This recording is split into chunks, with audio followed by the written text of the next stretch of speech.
Okay, you guys, last one. Or maybe not. I don't know. I'm in my feelings.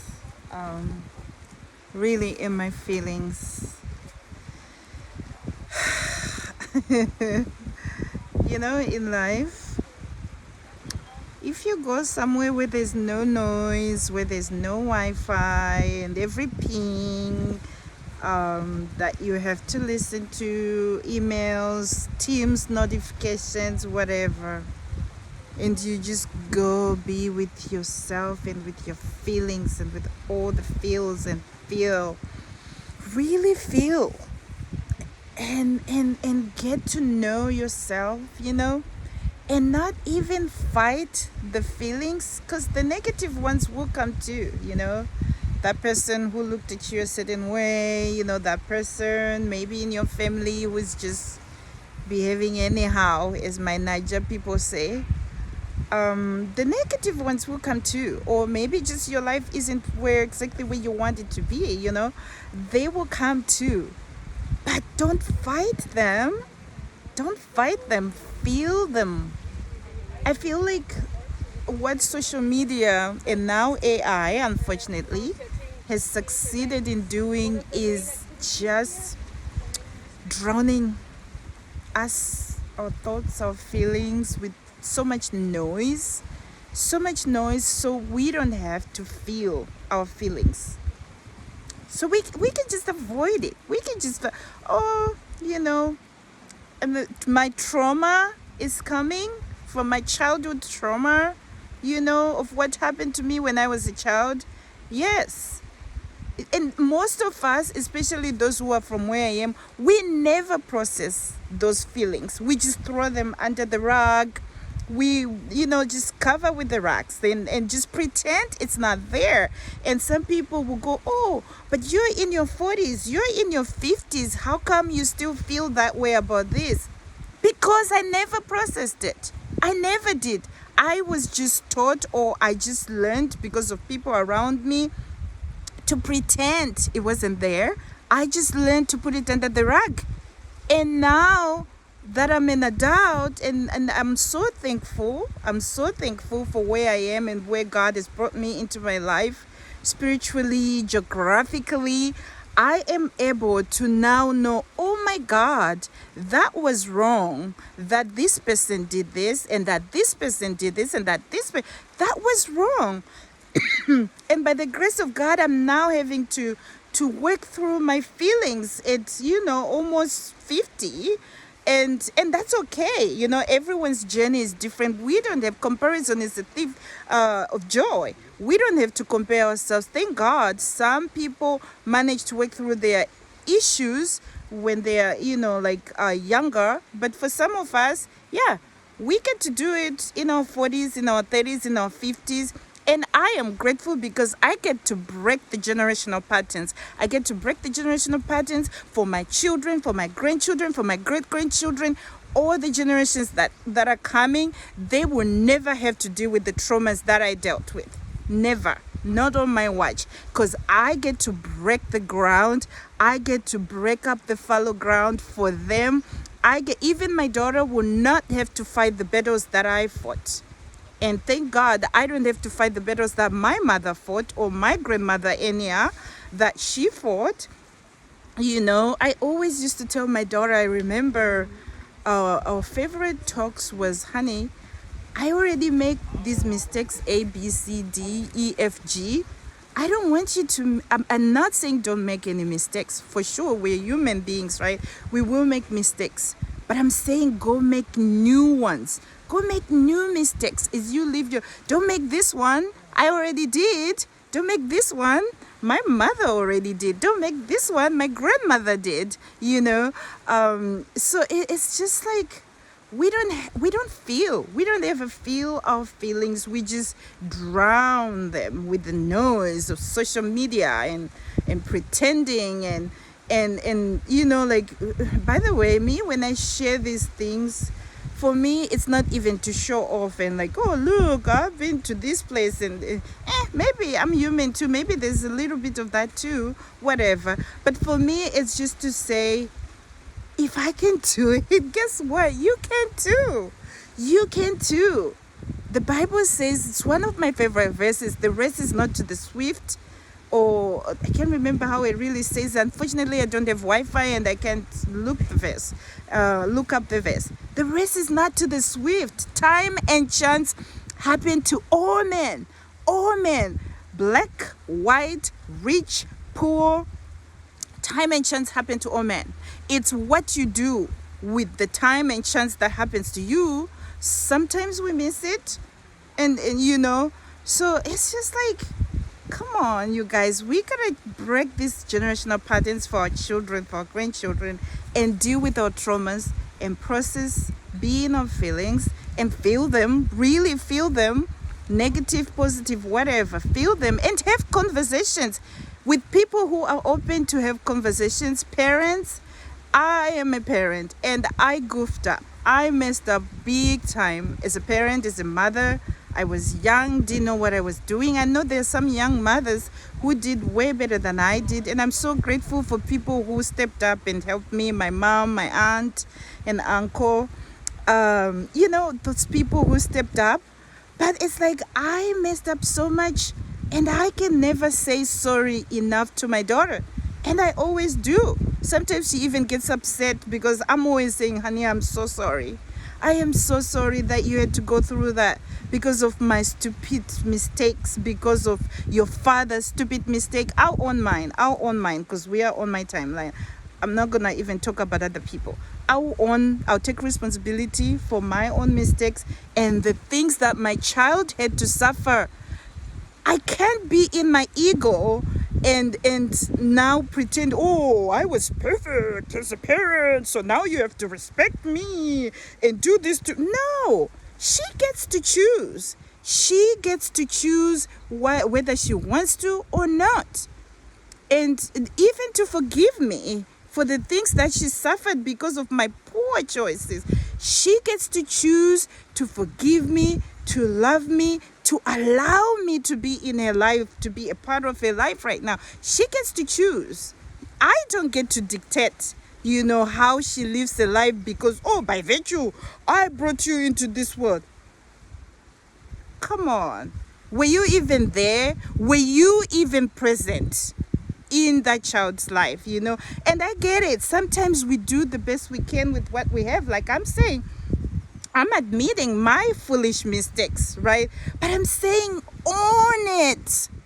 Own them. Own when you mess up, own it. So have some necessary conversations.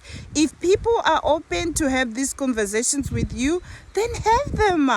Have this conversation. Do not be proud, Like we can go back and put the water that has already been spilled back into the bucket. We can do that. But sometimes what people need is just an acknowledgement, An acknowledgement, but not to even make matters worse by dictating, oh, this is how you should, So I don't know, y'all. Like I'm just a girl. I'm just a girl, a woman maybe, and I'm just figuring this thing called life, just trying the best I know how to do it right. I'm not perfect.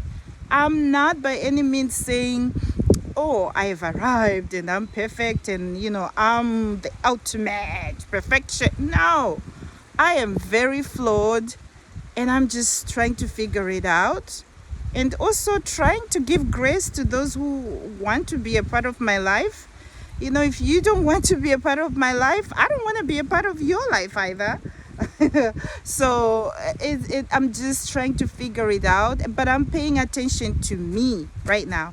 I want to heal the inner child in me. She's still in there. The abandoned 5-year-old is still in there. She's crying. She's screaming. She's kicking. All the things that she suffered from all the abandonment and stuff. It's still in there. And I'm still processing it. And I'm just, like just trying my best to live my life the best I know how. Because, when they say YOLO, it's YOLO. You only live once, and tomorrow is not promised. Some people live to 100, some people live to 20, some people don't even make it to a day, and I'm grateful that I've been privileged to live these many years, of my life, and I'm just trying to figure it out. I'm trying to face me. I'm trying to face me. Why do I do the things that I do? Why do I do the things that I do? I don't care what another person over there is doing or what this other person. That's on you. I'm leaving that to you. I am going to focus on me. Someone I know always used to say, when you point the finger, remember three or the rest of them are pointing at you. Or Michael Jackson's movie, the song, "Men in the Mirror." Men in the mirror. Look at the man in the mirror. Look at you. That's what I'm trying to do right now. So forgive me, y'all. I know this was a bit too deep, but this is just the space where I am, just taking time for myself, to heal myself, forgive myself for the things I allowed in my life, the things I allowed people to do, the abuse I allowed in my life because I was young and didn't know any better. And parents, when you raise your children, one of the greatest things you can ever give to your children, by loving them, of course, as someone said, family is where you go when you're at your lowest.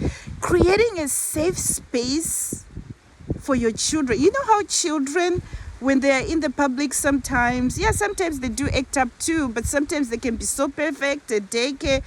And then they get home, they throw tantrums because it's a safe space for them to do that. They know I can be as ugly as I can be and still be loved. They know that. They have learned that. They have watched, because children are sponges.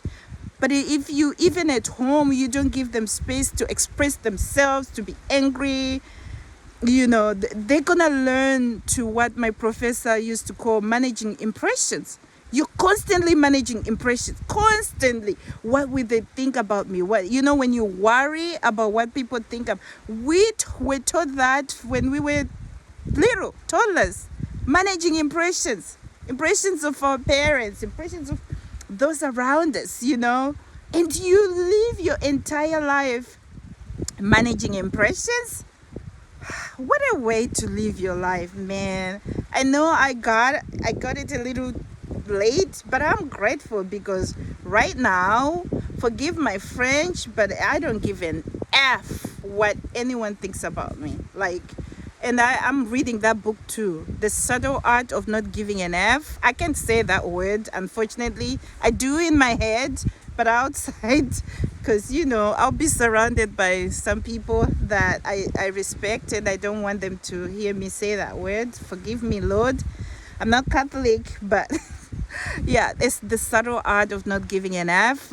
You have to, if you want to succeed in life, if you want to go far, you really have to just get to that, just have a few people, parents, maybe if you have good ones, a mentor, spiritual parents, if you have good ones too, because nowadays there's some charlatans out there, wolves in sheep's clothing. They just want your tithe and your money, but they are not really shepherds after God's own heart. So have a few people that can, correct you when you're off, that you give a little F about, just have a couple, one or two, that when they say, what was that? What was that picture that you posted on Facebook or Instagram with your cleavage showing? Please take that down, and you go, okay, I didn't realize the cleavage was a bit too much, But the rest of the world, my goodness, give 0 Fs, zero, because if you stand up, gidigwa, like my Niger people say, they will say, oh, she's standing up. Why is she standing up now? And then you're like, oh, they don't want me to stand. Then you sit down. They'll go, ah, why did she sit down? You know, I liked it better when she was standing up. You can never please people. You can hardly please yourself. So who are you to think that you can please anyone? Jesus couldn't even please, and he was God in flesh. And he couldn't please anyone except his father. That's why I said I only do what I see my father do. You know, because he's the only one I can please. I can't please y'all. So, my goodness, if you take anything from this, my goodness, 15 minutes. This is going to take so much space. From this video, this was just totally random. I was just in my feels as I'm here processing my life. And if you take anything from this, I mean, go do, be. Go be, do, whatever the order of that is. Do you. Do whatever you need to do. That trip you've been waiting to get out of the group chat. Newsflash, it will never get out of the group chat. Some people will say, I want you to pay. And then you go pay and they're like, oh, can you give me half of your money? And they don't have it. And it's like, okay, so how are we planning a trip now?